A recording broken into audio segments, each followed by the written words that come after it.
প্রিয় দর্শক বন্ধুরা, এই মুহূর্তের জন্য সুপ্রিম কোর্টের বিগ ব্রেকিং নিউজ আপডেট। কার্যত 2016 এসএসসি এসএলএসটির চাকরি বাতিল সংক্রান্ত মামলার রায়দানকে কেন্দ্র করে কার্যত পৃথকীকরণের পথ খোঁজায় জাজমেন্টে কি হবে, নানা দিক থেকে নানান ধরনের বার্তা উঠে আসছে 2016 এসএলএসটি রায়দানকে কেন্দ্র করে।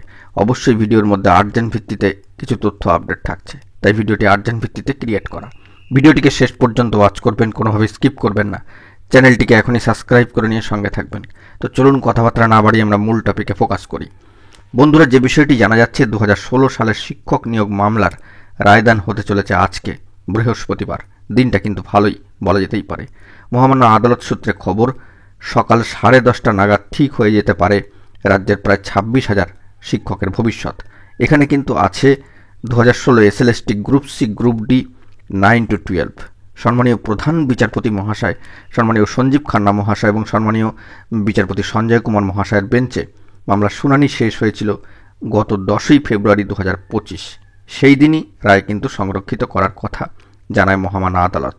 তবে একটা বিষয় লক্ষণীয়, শেষ শুনানিতে বেশিরভাগ সম্মানীয় আইনজীবীগণ দুর্নীতি সংক্রান্ত নানান তথ্য দিয়ে দাবি করেছিলেন যে বৈধ অবৈধের পৃথকীকরণ সম্ভব। অত্যন্ত গুরুত্বপূর্ণ এবং ভাইটাল এই জায়গাটা কিন্তু। তবে 2 ঘন্টার দীর্ঘ শুনানিতে এবং তার আগের শুনানিগুলিতে মহামান্য আদালত বারবার কিন্তু তালিকার পৃথকীকরণের পথ খোঁজার চেষ্টা করেছেন, যেটা অত্যন্ত ভ্যালুয়েবল হতে পারে কিন্তু।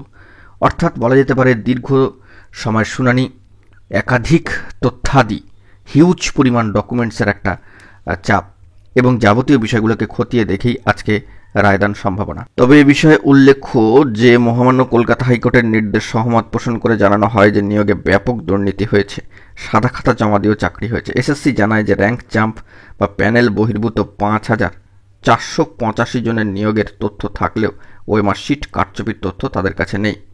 তো এই বিষয়ে বলা যেতে পারে যে কার্যত হিউজ পরিমাণ শিক্ষকদের চাকরি বাতিল হলে শিক্ষা ব্যবস্থা ভেঙে পড়তে পারে, সেরকমও একটি বার্তা উঠে আসছে। তো এখন কি হয় না হয়, আজ অত্যন্ত ভালো একটা দিন, বৃহস্পতিবার, লক্ষ্মীবার বলা যেতে পারে।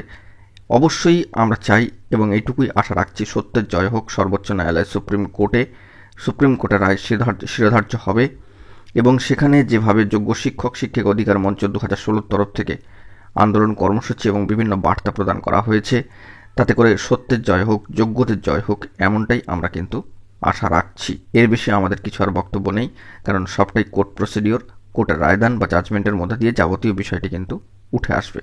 এই মুহূর্তে কিছুই বলা মুশকিল। তবে প্রবল সম্ভাবনার মধ্যে দিয়ে একটি বিষয় কিন্তু বারবার ঘোরাফেরা করছে, পৃথকীকরণ সম্ভব। পৃথকীকরণের পথ খোঁজার এই চেষ্টায় জাজমেন্টে কি হবে সেটা দেখা এখন শুধুমাত্র সময়ের অপেক্ষা। অত্যন্ত গুরুত্বপূর্ণ খবর আপডেট। বন্ধুরা, এখন এটুকুই। সকলে ভালো থাকবেন, চ্যানেলটিকে সাবস্ক্রাইব করে নিয়ে সঙ্গে থাকবেন। ধন্যবাদ।